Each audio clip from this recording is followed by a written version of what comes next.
Hi friends. Do you have that friend who knows it all? Of course we all do. But what happens when you are an immortal being and you still find a guy who wants to give you advice? Well, enjoy. A match made in a pub. The fiery depths of hell are not as glamorous as they might seem. Sure, there are endless infernos and screams of the damned, but the bureaucracy. Unbearable. And Nezzer, a freshly minted demon, had been thrust into this infernal corporate ladder with a clear mission: get souls, and lots of them, or face the wrath of Mephisto, his not-so-patient boss. But it wasn't going well. Nezzer had spent his first week on Earth trying to entice unsuspecting mortals with promises of power, wealth, and eternal youth. But people were strangely difficult to convince, something about the modern age and skepticism. Who knew humans were so stubborn? By the time Nezzer stumbled into a dimly lit pub in a sleepy English town, he was desperate. His red skin was covered by a cheap trench coat, and he had disguised his horns under a flat cap that made him look like an extra in a 1940s noir film. He needed a soul, and he needed it now. And that's when he saw Dave. Dave was perched at the bar, nursing a pint of the cheapest beer available. He was a man in his mid-40s with a balding head, a scruffy beard, and a belly that suggested he was more familiar with pub stools than treadmills. Dave had the air of a man who had seen it all, heard it all, and decided it was all a bit too much effort. Nezzer slithered onto the stool next to him, trying to exude an aura of infernal menace. Dave didn't even look up. "Hello, mortal," Nezzer began, trying to sound both sinister and enticing. "What if I told you I could offer you something beyond your wildest dreams?" Dave took a sip of his beer and finally glanced at Nezzer. "Like what?" "A brand new car," Nezzer said with a gleam in his eye, certain this would catch the man's attention. "A sleek, black sports car. The envy of all who see you. You'll be the king of the road." Dave shrugged. "Nah, I've got a bike. No insurance, no petrol costs, and I don't have to worry about finding a parking spot. Cars are expensive, mate. And a right hassle to maintain." Nezzer blinked, taken aback. He hadn't anticipated this. But it's a sports car. Surely you can see the appeal of that?" Dave scratched his chin. "Maybe when I was younger. But now? Now. Traffic's a nightmare, and the government's always looking for ways to tax you on everything. You know they're bringing in a congestion charge? Nah, I'll stick to my bike." The demon's tail twitched in frustration, but he wasn't giving up yet. All right. How about a mansion?" "No, not just one, multiple mansions. You could have a house in every country, live like royalty." Dave let out a sigh, as if Nezzer was the one who didn't get it. "And who's gonna clean all those houses? Do I look like I enjoy dusting? And the heating bills? Outrageous. Plus, the missus would want to redecorate every 5 minutes. Nah, sounds like more trouble than it's worth." Nezzer felt a bead of sweat, yes, demons could sweat, forming on his forehead. This wasn't going according to plan at all. "You're missing the point. Think of the status, the luxury." Dave waved a hand dismissively. "Mate, you ever tried to find good help? Impossible these days. I'd spend all my time managing staff. Besides, I'm quite happy with my flat. Small, cozy, easy to clean." Nezzer was now visibly trembling, but he pressed on, his voice growing more frantic. "Riches. How about unfathomable wealth? Gold? Jewels? You could have it all. You'd never have to worry about money again." Dave raised an eyebrow. "Yeah, and then what? Spend the rest of my life avoiding the tax man? You know how much they take in inheritance tax alone. The government always wins, mate. And the paperwork, endless. I'd rather not bother, thanks." By this point, Nezzer was beside himself. He had never met a mortal so immune to temptation. He stared at Dave, who simply continued to sip his beer, completely unfazed by the demonic desperation emanating from the stool next to him. What do you want, then? Nezzer stammered, barely holding back his frustration. There must be something you desire. Something that would make your life easier. Dave finally turned to face Nezzer fully, squinting slightly as if examining the demon for the first time. You know what you need, mate. Nezzer leaned in, hopeful. Yes? What is it? A better approach, Dave said with a nod. You're too pushy. You've got to ease into it, build a rapport. People these days, they're savvy. They don't trust strangers offering something for nothing. You should focus on what people really need, not what you think they want. And drop the big promises, they always sound too good to be true. Nezzer blinked, his mind reeling. Here he was, a demon from the bowels of hell, getting career advice from a bloke in a pub. But I don't have time for that. Mephisto will. Who's this Mephisto, then? Dave interrupted, looking genuinely curious. My boss, Nezzer muttered, deflated. The Lord of Hell. He sent me here to collect souls, or else. Dave chuckled. Sounds like a right bastard. Bet he's got you running around like a headless chicken, eh? Nezzer nodded miserably. You have no idea. Well, here's some advice for free, Dave said, leaning back in his stool. Stop trying so hard. People don't like being sold to. You need to make them think it's their idea. Take it slow, get to know them. And for God's sake, sorry, no offense, stop with the grand gestures. It's all about the little things. Nezzer stared at Dave in disbelief. You're telling me how to do my job? Why not? Dave shrugged. I've been around the block a few times. Seen all sorts of salesmen try to flog me stuff. Most of them fail. You're not much different, really. Just trying to make a deal. For a moment, Nezzer considered abandoning his mission entirely. But the thought of Mephisto's wrath kept him tethered to his purpose. However, Dave's words made a twisted kind of sense. Maybe the problem wasn't with the product, but with the pitch. With a deep sigh, Nezzer straightened his trench coat and gave Dave a nod. All right, Dave. I'll try it your way. Slow and steady, focus on what they need, not what I want. That's the spirit, Dave said, raising his pint in a mock toast. And remember, the government always wins, so don't offer anything that'll get people in trouble with the taxman. Nezzer couldn't help but crack a smile at that. Thanks, Dave. You might have just saved my skin, literally.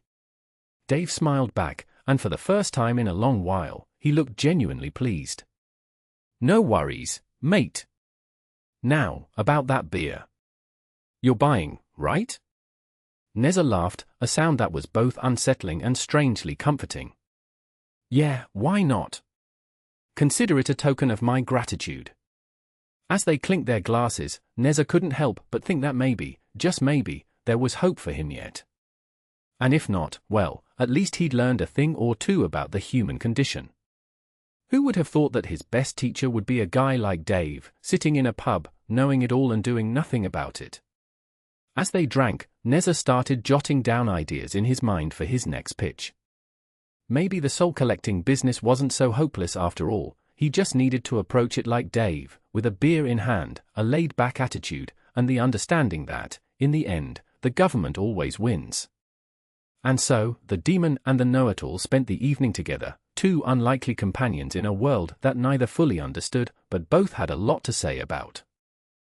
The second night. Nezzer slunk back into the same dimly lit pub, his trench coat pulled tight around him like a bad idea he couldn't shake. Last night's encounter with Dave had given him a new perspective, but it also left him with more questions than answers. Did he really have to work this hard just to snag a soul?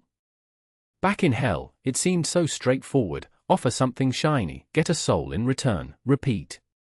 But humans, as it turned out, were more complicated than a cursed Rubik's Cube. Tonight, though, Nezzer was determined. He would apply what he'd learned, ease into it, make it personal, and for the love of Mephisto, avoid grand promises right off the bat. As he scanned the room, his eyes landed on a pair of women at a table, one of whom was practically glowing with envy. It was almost too easy. Emma, a woman who looked like she spent more on her appearance than on rent, was praising her friend Tanya's new Louis Vuitton handbag with a tone so syrupy it could give you a cavity. "Oh, Tanya, it's just divine. The craftsmanship, the design, it's a work of art. You must feel so elegant carrying it." Tanya smiled politely, clearly enjoying the attention, but Nezzer could smell the envy rolling off Emma like cheap perfume. The way she kept glancing at the bag, as if trying to calculate how many shifts at her boutique job it would take to afford one, gave it all away. Nezzer's demonic instincts kicked in. This was the one. But before he could make his move, a group of drunken men at another table caught Emma's eye. The promise of free drinks and attention was too tempting for her to resist. Soon, the men had joined the table, and Nezzer watched with mild irritation as Emma switched gears from handbag envy to flirtatious banter, leaving Tanya to awkwardly sip her drink in silence. As the conversation flowed, or rather, stumbled, Emma made a point of showing off her class. She gestured grandly at a painting on the wall, squinting slightly. "Isn't it just divine? Such beautiful horses." Nezzer glanced at the painting. It was of two cows, staring vacantly into the distance as if they too wished they were anywhere else. He rolled his eyes, wondering how on earth humans managed to complicate things so much. But no matter, he had a job to do, and his target was clear. Tanya, clearly uncomfortable with the situation, made a polite excuse about having to wake up early and left the pub in a hurry. As soon as the door swung shut behind her, Emma's tone shifted. "She always does this, you know? Acts like she's better than everyone else. I mean, just because she's got a fancy bag doesn't mean she's all that." One of the drunk men, barely listening, mumbled something about getting her another drink, and Emma's mood instantly brightened. She sauntered over to the bar, leaving her newfound companions to debate whether or not they were still standing. Nezzer saw his chance. He sidled up to the bar next to Emma, clearing his throat with as much subtlety as a demon could muster. "Good evening." Emma, not even looking at him, sighed heavily. "Look, I'm not interested in joining any church. But I must say, I'm impressed to see a Jehovah's Witness in a pub. You lot usually stick to doorsteps." Nezzer felt his eye twitch. Just how much was this soul worth to hell? Surely not enough to put up with this level of idiocy. Still, he forced a smile. "I'm not with any church. In fact, you could say I'm from quite the opposite place." Emma finally turned to face him, raising an eyebrow. "Oh, not religious, then? Fair enough. So what's your deal, then?" Nezzer took a deep breath, reminding himself of Dave's advice. "Small promises, personal connection. I'm here to help you. Tell me, what's your biggest wish?" Emma blinked, looking slightly confused. "My biggest wish? You mean, like, right now?" "Yes," Nezzer said, nodding eagerly. "Right now, or in life in general. What do you truly desire?" She looked him up and down, then smirked. "Well, you could start by paying for my drinks." Nezzer blinked, momentarily thrown off. "I could, but I'm offering you so much more than just drinks. I'm talking about your wildest dreams coming true. Whatever you want, it's yours." Emma laughed, a short, sharp sound. "You're not very good at this, are you? If you're trying to chat me up, just buy me a drink and maybe I'll listen to whatever nonsense you're selling." Nezzer sighed. He was definitely not cut out for this. "I'm offering you something far beyond a drink. You can have anything you want, anything at all." Emma thought for a moment, then her eyes lit up. "Oh, like my friend's handbag. You could get me one of those, right?" Nezzer bit back a groan. "Yes, I could get you the handbag, but that's just the start. Think bigger: power, knowledge, riches beyond your imagination." Emma, however, was still fixated on the handbag. "But can you get me the exact same one? I mean, I wouldn't want to be caught dead with a fake, or something from last season." Nezzer's patience was wearing thin. "Yes, the exact same one. But don't you see? I can give you so much more. You could have a fleet of handbags. A mansion to store them in. Servants to carry them for you. Emma's eyes narrowed as she considered this. That's all well and good, but do you know how much upkeep a mansion is? And servants? God, I don't need the headache of managing staff. Just the handbag will do. Nezzer's frustration bubbled to the surface. Here he was, a demon offering untold wealth and power, and this woman just wanted a bloody handbag. I'm offering you the world. Power beyond your wildest dreams. You could have influence, control nations, live forever. Emma cut him off with a wave of her hand. Influence? Control? That sounds like a lot of work. I'm not interested in all that. Just get me the handbag, all right? Maybe throw in some matching shoes. Nezzer was at his wit's end. I can give you anything, eternal youth, a kingdom, the secrets of the universe, and you just want a handbag. Emma shrugged. You know what they say, a girl's gotta have her priorities. Besides, what would I even do with all that other stuff? Sounds like more hassle than it's worth. Nezzer threw his hands up in exasperation. But you'd be rich beyond your wildest dreams. You'd never have to work again. Yeah, but I'd still have to deal with Paxes, wouldn't I? Emma replied nonchalantly. And then there's the press hounding you if you get too rich. No thanks. The handbag's enough for me. For a moment, Nezzer seriously considered giving up and just accepting whatever punishment Mephisto had in store for him. Maybe he could handle a few centuries in the lake of fire. But then he remembered Dave's advice, keep it simple, make it personal. With a deep breath, Nezzer tried one last time. All right. I'll get you the handbag, exactly as you want it. But you have to give me something in return. Emma eyed him suspiciously. What's that? Your soul, Nezzer said, holding out a hand. Emma stared at him, then burst into laughter. My soul? Oh, you're hilarious. All right, sure, you can have my soul, if you get me that handbag. Nezzer felt a mix of triumph and disbelief. She didn't even care about her soul. He pulled out a contract, a piece of parchment that practically radiated malevolence. Just sign here, and the handbag is yours. Emma glanced at the contract, then back at Nezzer. You know, I really should read the fine print, but it's late, and I'm tired. Just get me the bag, yeah? With a flourish, she scribbled her name at the bottom, not even bothering to look at what she was signing away. Nezzer couldn't believe it. After all that, he had actually done it. He had secured a soul. Sure, it wasn't the most glorious of victories, but it was a win nonetheless. Emma's soul wasn't exactly prime real estate in hell, but it would do. As the contract disappeared in a puff of smoke, Nezzer snapped his fingers, and a brand new Louis Vuitton handbag appeared on the bar in front of Emma. Her eyes widened as she grabbed the bag, holding it up as if it were the Holy Grail. Oh my God, it's perfect! You actually did it! Nezzer smiled, though it was more out of relief than satisfaction. Yes, enjoy your handbag. I'll, see you later. Emma, too engrossed in admiring her new accessory, waved him off. Yeah, sure. Thanks, Jehovah's Witness guy. As Nezzer left the pub, he couldn't help but feel a strange mix of success and exhaustion. Sure, he had gotten the soul, but was it really worth the headache? Maybe Dave was right, humans were too much trouble.